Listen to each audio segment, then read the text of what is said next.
here today with Anna Wilson at Glyn Mawr Winery, the local. How are you? I'm good, thanks. What does Glyn Mawr mean? Okay, so Glyn Mawr is... Mawr, sorry. Glyn Mawr, people say it both ways, so I don't actually know how we should say it, but was the name on my parents' barn. So when my mom and I established the vineyard in 2009, that was the name of the family farm that had been there since the 20s. So it's Welsh, and it means Great Valley, and we thought that was a great name for our vineyard at the time, which turned into our wines.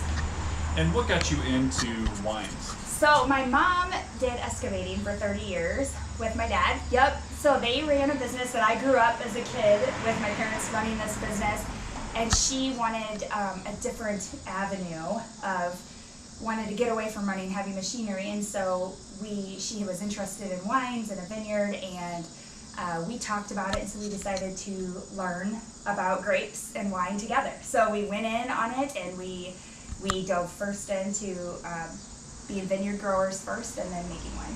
And then what's your best seller? So our best seller is our Brianna. So since my mom and I made that in 2015, it was one of the first wines it was the first wine we bottled and sold, and it's still our best seller. What is this? 8 years later. So it's a sweet white wine is our best seller. Yep. And then do you cover all of the range, and do you grow all of your own grapes? So we don't grow all of our own grapes anymore, but they're all Iowa grown. So they're all Iowa grown grapes. And then we have a range of sweet, dry, red, and white wines. So, but we are true to our mission of all Iowa. Very good, very good. Yeah. And then anything else like honey or mead or anything like that, or is it just strictly just wine? Grapes? So just grapes go into our wines, and then we source a lot of other products from Iowa businesses. Okay, so when did the local open?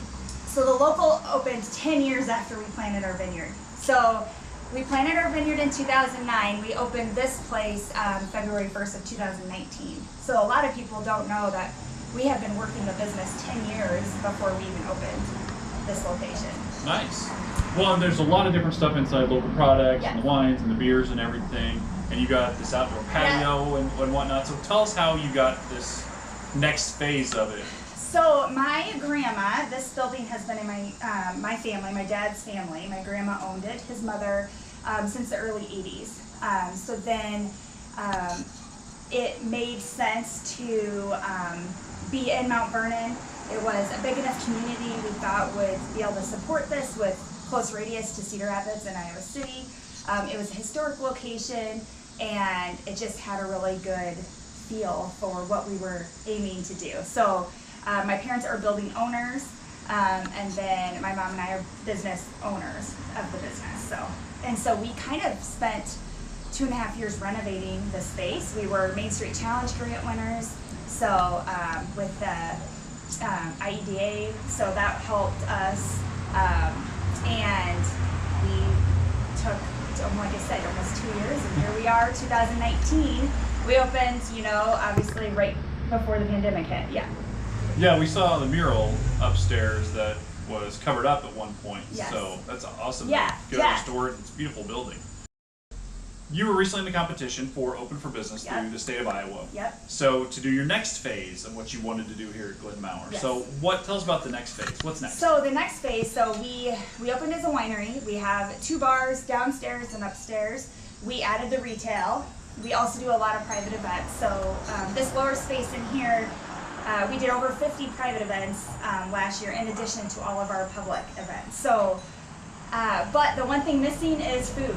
So we encourage all of our customers to bring in food, but on any given night, our bingo nights, our trivia nights, this place is full of people. They order food from all of the area restaurants, but there's still a need for our customers to have something to eat. So that is what entered the Main Street Open for Business grant, and I wanted an economical, safe way, because as you saw, this historic building, to install vent hoods and kitchen equipment and all of that stuff is very, it's hard to do in old buildings, it's very expensive. Yeah. We thought, take that, and we have a lot of retail. We didn't want necessarily smelling like the food. So we're gonna open up on the patio. So that was my pitch. That's our next expansion, is providing an almost year-round food option for our guests. So what will it be? It's going to be outside. It's going to be like a permanent type food truck? Yes. Or, okay. Yeah. So it'll be a permanent type food truck, no motor. So it'll be like a trailer, a food enclosed trailer that we can basically park and then build the aesthetics around it so that it feels like a, you know, I've called it a hut or a cafe, an outdoor cafe. You would just go up to an order. Yep. That's part of our vibe that we already have out here. What's beyond that? Have you thought 10 more years down the road? What are you going to do next? We've thought a lot. That's the one problem with me is I never quit thinking of things, but how fast and what makes sense financially. We definitely can capture a lot more people right here with our current space, with what we currently offer. We can get a lot more people to Mount Vernon. So that's my main. I love Mount Vernon.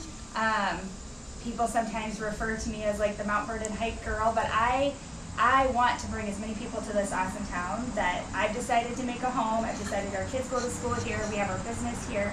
So why not bring them here? So we have a huge opportunity to do that first with our food.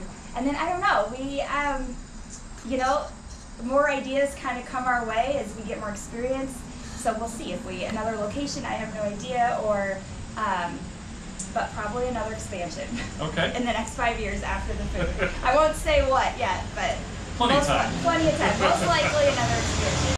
So what has been the most challenging thing that you've done as a building, or learned as a building and business owner? Okay, challenging, really just, for us, we try really hard to be consistent. So, but that's a challenge too, especially with the conditions that we built our business in the last 5 years.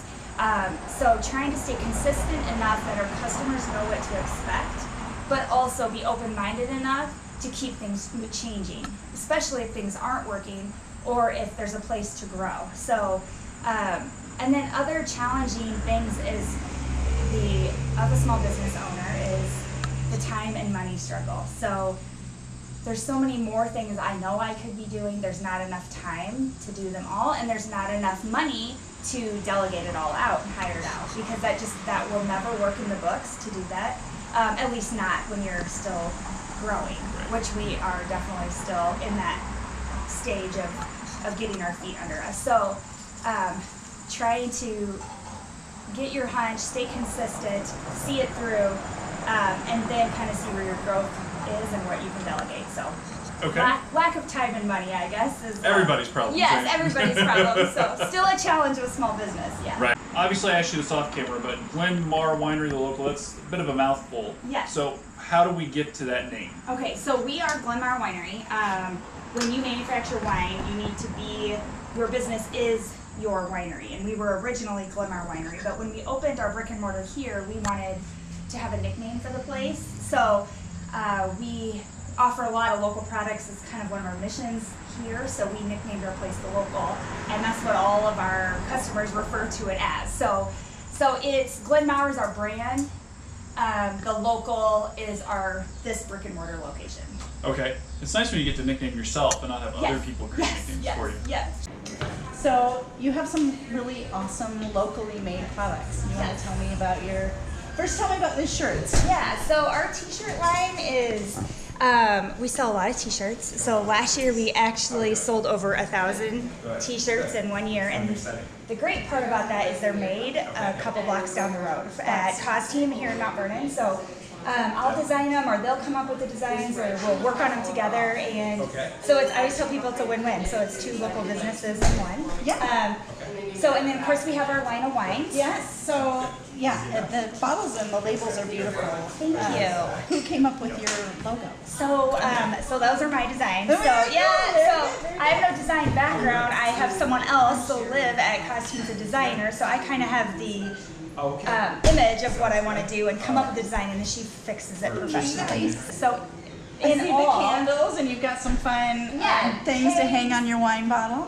In all, we have I think we work with over 40 Iowa businesses between the beer, kombucha, soaps, candles, you name it. We work with a lot of Iowa businesses, hence the Local. Yeah, is our nickname. The Local really fits. We only sell Iowa beer. We only sell Iowa whiskey here. So yeah, we do what we can to sustain local economy. And then is it mostly around here, or is it from all over the state? All over the state. So yeah, I'm trying to think. We have Fairfield, Kelowna, Des Moines.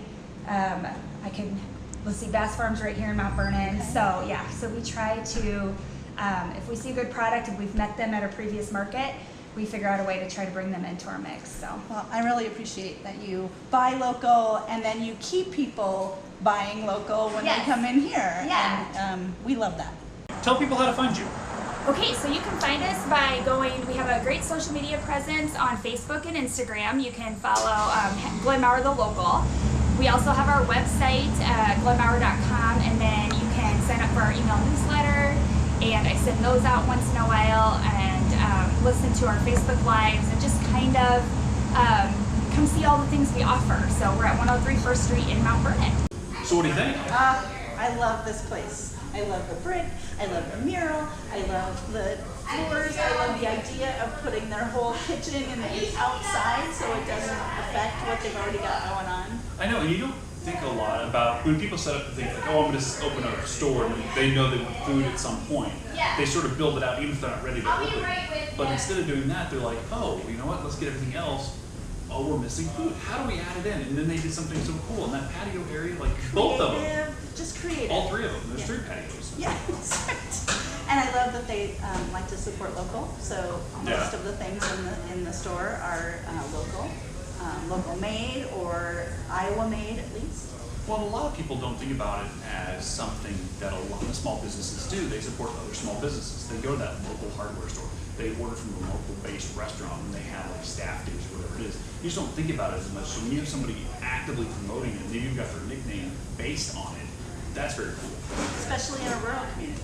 You need to stick together as retailers, as business owners, as building owners, to keep your local economy strong. Yeah, and like she was telling us, you know, people will come here for parties, or they'll bring their own food in, they'll order from local restaurants, which is great. If they get business, someone else gets business, the downtown's active, it keeps that level of commerce up for everybody. Right, and if you live here, you don't have to go out of town for a really great experience. Right, and you know, we talked about her 5-year plan, her 10-year plan. The thing that we don't talk about enough for local businesses, especially ones that are new and are growing, is about how continuously creative they have to be. And it's something that they just inherently do. A lot of business owners are creative, and they just continue to build and try stuff and do, and like, suddenly you know they've got this empire. You don't have to be from a big community to be creative, right? Yeah, or successful. Or successful. I'm looking forward to coming back in 10 years and seeing how much it's going. Yeah. So if you're in Mount Vernon, check it out.